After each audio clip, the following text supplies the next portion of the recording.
श्री स्वामी समर्थ. नमस्कार. आपल्या यूट्यूब चॅनलवर तुमचं खूप मनापासून स्वागत करत आहे. तुमच्या मनातील सर्व चांगल्या इच्छा स्वामी महाराज पूर्ण करो ही स्वामींच्या चरणी प्रार्थना करते आणि आजच्या नवीन व्हिडिओला सुरुवात करते.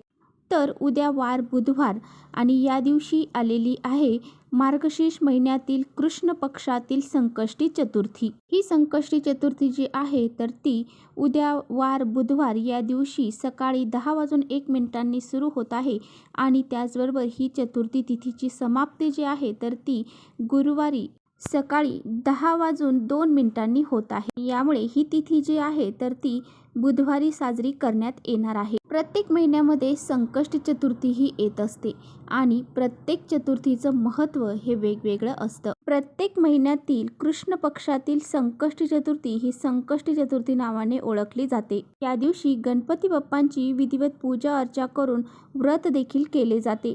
या दिवशी जे कोणी या दिवशी विधिवत पूजा अर्चा करून व्रत करते त्या व्यक्तीच्या सर्व मनोकामना पूर्ण होतात. त्या व्यक्तीच्या जीवनातील सर्व दोष अडचणी विघ्न हे दूर होऊन जातात. या चतुर्थीला अखुरा संकष्टी चतुर्थी म्हणून देखील ओळखलं जातं. गणपती बाप्पांची विधिवत पूजा अर्चा केल्याने जीवनातील सर्व विघ्न अडचणी संकट दूर होऊन जातात. तसेच हे जी संकष्टी चतुर्थीचं व्रत आहे तर ते या वर्षीची शेवटची संकष्टी चतुर्थी आहे. तर पहा, कोणतीही पूजा कोणतेही मंगल कार्य जे आहे शुभ कार्य जे आहे तर ते गणपती बाप्पांच्या पूजनाशिवाय अपूर्ण आहे.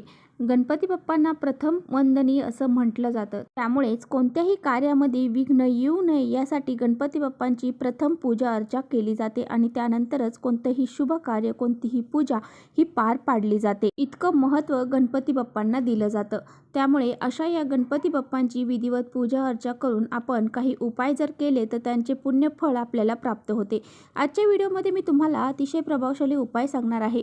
आपल्याला तांदळाच्या 11 दाण्यांचा उपाय करायचा आहे. हा उपाय कसा करायचा आहे याबद्दलची संपूर्ण माहिती आजच्या व्हिडिओमध्ये आपण बघणार आहोत. हा उपाय केल्याने आपल्या जीवनातील सर्व दुःख अडचणी संकट दूर होऊन जातील आणि आपल्या घरामध्ये वर्षभर धनधान्य संपत्ती पैसा हा येऊ लागेल आणि तो कधीही कमी पडणार नाही. असा हा अत्यंत प्रभावशाली उपाय कसा करायचा आहे याबद्दलची संपूर्ण माहिती आजच्या व्हिडिओमध्ये आपण जाणून घेणार आहोत. त्यामुळे तुम्ही कुठे व्हिडिओ स्किप न करता शेवटपर्यंत नक्की बघा, जेणेकरून तुमच्यापर्यंत योग्य ती माहिती पोहोचेल. आपल्या चॅनलवर जर नवीन असाल तर चॅनलला सबस्क्राईब करा आणि असेच माहितीपूर्ण व्हिडिओ पाहण्यासाठी बेल आयकॉनलाही प्रेस करा, म्हणजे मी जेव्हा कधी नवीन व्हिडिओ अपलोड करेन त्याचं नोटिफिकेशन सर्वात अगोदर तुम्हाला भेटेल आणि तुम्ही एकही व्हिडिओ मिस करणार नाही. त्याचबरोबर कमेंट्समध्ये ओम गण गणपती नमः हे लिहायला अजिबात विसरू नका. आजच्या व्हिडिओमध्ये जो काही उपाय मी तुम्हाला सांगणार आहे हा उपाय उद्या बुधवारी तुम्हाला दिवसभरामध्ये जेव्हा वेळ भेटेल तेव्हा करायचा आहे.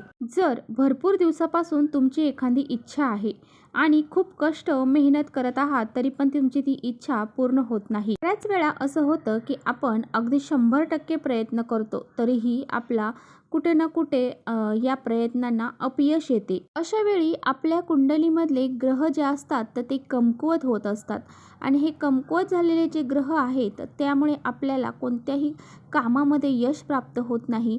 आपण कोणतंही काम करायला गेलो की त्यामध्ये आपल्याला अपयशच येते. तर पहा, गणपती बाप्पा हे ज्ञानाचे बुद्धीचे इच्छापूर्ती देवता आहे. पहा, असा हा उपाय जर आपण या संकष्टी चतुर्थीला जर केला तर आपल्या कितीही पुराण्या इच्छा असू द्या, म्हणजे कितीही जुन्या इच्छा असू द्या, कठीण इच्छा असू द्या, त्या पूर्ण झाल्याशिवाय राहणार नाही. तसेच तुमच्या घरातील मुलांची प्रगती होत नसेल, मुलांना म्हणावं असं यश संपादन होत नसेल, त्यांच्या कोणत्याही इच्छा पूर्ण होत नसतील, घरामध्ये सतत आजारपण असेल, आलेला पैसा हा तुमचा आजारपणातच निघून जात असेल, घरामध्ये पैसा टिकत नसेल, आलेली लक्ष्मी ही कोणत्या ना कोणत्या मार्गाने घरातून बाहेर निघून जात असेल तर पहा, असा एक उपाय तुम्हाला उद्याच्या दिवशी अवश्य करायचा आहे. हा उपाय केल्याने तुमच्या जीवनातील जे काही दुःख अडचणी संकट आहेत ते संपूर्णपणे दूर होतील आणि तुमच्या इच्छा मनोकामना पूर्ण होतील. तर पहा, हा उपाय करण्यासाठी आपल्याला काय करायचं आहे. हा उपाय करण्यासाठी सर्वप्रथम तुम्हाला उद्या लवकर उठायचं आहे, स्नान करायचं आहे, स्वच्छ कपडे परिधान करायचे आहेत, आपल्या देवघरातील देवांची पूजा करून घ्यायची आहे. आपल्या देवघरामध्ये गणपती बाप्पांची मूर्ती असेल तर त्या गणपती बाप्पांच्या मूर्तीवरती तुम्हाला पंचामृताने शुद्ध पाण्याने अभिषेक करायचा आहे. त्या गणपती बाप्पांना तुम्हाला त्यांच्या आवडत्या वस्तू अर्पण करायच्या आहे. लाल जास्वंदाचं फूल त्याचबरोबर दुर्वा ह्या त्यांना अर्पण करायच्या आहेत. गुळ खोबऱ्याचा नैवेद्य दाखवायचा ठेवायचा आहे किंवा मोदक देखील तुम्ही नैवेद्य म्हणून दाखवू शकता। आणि त्याचबरोबर तुम्हाला धूप दीप अगरबत्ती ही लावायची आहे आणि अशा प्रसन्न वातावरणामध्ये तुम्हाला हा जो उपाय आहे तर तो करायचा आहे। हा उपाय जो आहे तर तो तुम्ही घरी केला तरी सुद्धा चालेल, मंदिरामध्ये जाऊन केला तरी सुद्धा चालेल। हा उपाय करण्यासाठी तुम्हाला 11 अखंड तांदूळ घ्यायचे आहेत। त्याचबरोबर तुम्हाला लागणार आहे एक जास्वंदाचं फूल।